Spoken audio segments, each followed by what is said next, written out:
जो तेरे अंदर के साहस को पहचान लेता है, कोई है जो तेरे हौसलों को उड़ान देता है।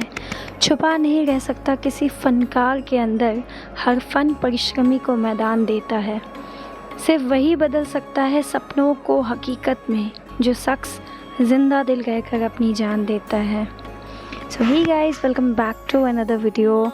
एंड आज के वीडियो में मैं बताऊंगी कि आज मेरी ज़िंदगी में ट्रेजेडी के नाम पे मजाक हो गया। ये ब्लॉग स्टार्ट किया था मैंने जिस दिन मैं बना रही हूँ उसके एक दिन पीछे से, बिकॉज़ मुझे हेयर कट कराना था क्योंकि मुझे इंजेक्शंस लेने थे। फिर वहाँ से आने के बाद डुगडू को शायद गर्मी लग रही है ज़्यादा, तो मैं डुगडू को आजकल अपने रूम में रखने की कोशिश करती हूँ just for half an hour, ताकि उसे थोड़ा ठंडा फील हो। लेकिन गिम्बल ने उसको देखने के बाद जो धम मचाया, आप ही देखो। और यहाँ से शुरू होगी आज की मेरी कहानी। सुबह उठ के सबसे पहले मुझे कैफ़े जाना था, तो ये भैया रिक्शा वाले मुझे जानते हैं, तो उन्होंने मुझे लिफ्ट दे दी।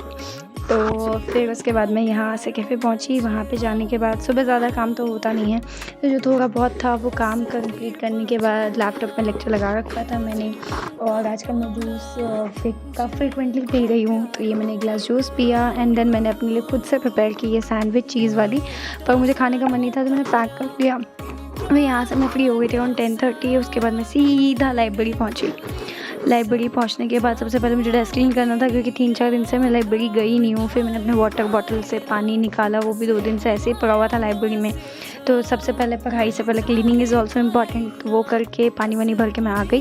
सैंडविच मैंने पैक कर लिया था, तो मैंने यहीं पे लगा लिया था अपना revision lecture. And then I started eating my sandwich. Apart from that यहाँ पे मैंने टेस्ट देना था, तो मैं टेस्ट दे रही थी जिसमें CSET का टेस्ट था। तो मैं मैथ्स के क्वेश्चंस भी बना रही थी साथ में, क्योंकि ऑब्वियसली मैथ्स आप दिमाग से कैलकुलेट तो कर नहीं सकते। CSET में इंग्लिश में अभी इंग्लिश का टेस्ट नहीं दे रही हूँ, इंग्लिश में अटैम्प्ट ही नहीं कर रही हूँ, बिकॉज इंग्लिश काफ़ी लेंथी हो जाता है। तो मेरे को लगता है कि टाइम कैसे यूटिलाइज़ किया जाए, तो अभी मैं इंग्लिश के पैसेज पे फोकस नहीं कर रही हूँ।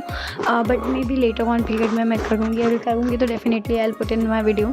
अभी कोई स्ट्रेटेजी नहीं है, the only strategy is just do what ever you can. जितना हो सकता है वो बस वही कर रही हूँ। तो कुछ इस तरीके से ये कुछ 2.5 घंटे का टेस्ट चला था। उसके बाद मैंने जितने भी PYQ के काफ़ी क्वेश्चंस PDF में डाउनलोड कर रखे हैं।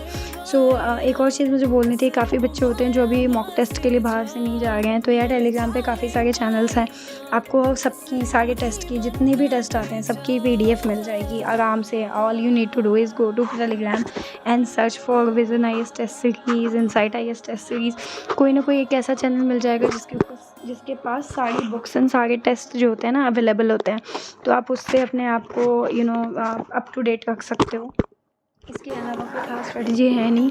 थोड़ी सी मैं आज डरी हुई हूँ, बिकॉज़ मेरे को अभी दोपहर में 3 बजे का अपॉइंटमेंट है इंजेक्शंस के लिए। तो थोड़ा सा दिल में पैल्पिटेशन भी हो रहा था सुबह से, क्योंकि यार it's a very painful thing that I have to go through. But ठीक है, देखेंगे उसके लिए भी। लेकिन जो मेन चीज़ होती है वो ये होती है कि अब मेरे को मेरा हेयर कट मुझे जब मैंने कल करवाया था, आपने ब्लॉग में भी देखा होगा, स्टार्टिंग में काफ़ी सही लग रहा था। उसके बाद मेरे हेयर की दुर्दशा हो गई। वो हमारे बिहारी में बोलते हैं ना, सब खराब भै गए, समथिंग लाइक दैट। वेल, जो भी है, मतलब मेरे बाल भी कुछ ऐसे हैं कि मैं ज़्यादा इस पर कुछ एक्सपेरिमेंट कर नहीं सकती। तो बस वो जो हेयर कट वाले भैया थे उन्होंने बोला कि मैडम फ्लिक्स काट देता हूँ। मैं भी एक्साइटमेंट में, हाँ भैया काट दो। उसके बाद तो काटने के बाद पूरी मैं हवा में उड़ रही थी। अगले दिन सो के उठने के बाद पता मुझे ज़मीन पे आना पड़ा, क्योंकि मेरे बाल ऐसे हो गए हैं कि मतलब ना उठाया जा रहा है ना नीचे गिराया जा रहा है। गर्मी इतनी ज़्यादा है कि सर पे बाल आते हैं, फ्लेक्स तो गर्मी लगती है, पीछे करती हूँ तो मैं अजीब लगती हूँ। हालांकि मैं इतनी ज़्यादा अपने आप को लेके वो नहीं हूँ कि मेरे बाल कैसे लग रहे हैं XYZ, बट कहीं ना कहीं ऑब्वियस सी बात है, थोड़ा बहुत हो ही जाता है। फिर उसके बाद मैं वहाँ से चली गई थी चाय पीने के लिए। ऑब्वियसली एक और चीज़ है जो आजकल हो रही है मेरे साथ, जब मैं पढ़ती हूँ मुझे बहुत भूख लगती है, तो चाय के बाद मैंने अपने लिए कचौड़ी सब्जी ले लिया था। एंड देन उसके बाद मैं लाइब्रेरी में ही अपना रिवीजन लेक्चर ले रही थी। इस वक्त मैं इकोनॉमिक्स का ले रही थी, ये भी कर रही थी, साथ में लिख भी रही थी, नोट्स तो यूज़फुल लग रहे थे, और साथ में मेरा कचौड़ी एंड सब्जी भी चल रहा था। हालांकि डर भी लगता है आजकल मुझे ऑयली खाने से, बट क्या कर सकते हैं, टेस्ट बड्स है जो मानता नहीं है। उसके बाद मेरा चल रहा था यहाँ पे आर्ट एंड कल्चर का लेक्चर, कुछ छूट गए हैं तो वो कंप्लीट कर गई थी मैं घर पे। रोटी सब्ज़ी खा भी रही थी, साथ में लेक्चर भी लगा दिया था। पहले तो मैं ऐसा था कि जब प्रेशर नहीं था तो क्राइम पेट्रोल लगा लेती थी, पर आजकल लेक्चर लगाती हूँ मैं। और यहाँ पे ये मुझे लगा था इंजेक्शंस। उसके बाद मैं घर आ गई थी अराउंड 5 o'clock के आसपास। वहाँ से वापस आने के बाद ये मेरी स्टूडेंट है जो घर पे आके ही पढ़ती है। तो आन्वी थोड़ी बहुत बदमाश भी है वैसे तो, but she is a very talented girl undoubtedly. तो यहाँ पे इसका एग्ज़ाम्स चल गया है तो टेस्ट वेस्ट एंड ऑल।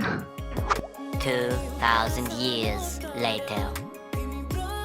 उसके बाद मैं शाम को वापस से चली गई थी थोड़ा सा कैफ़े में काम करने के लिए।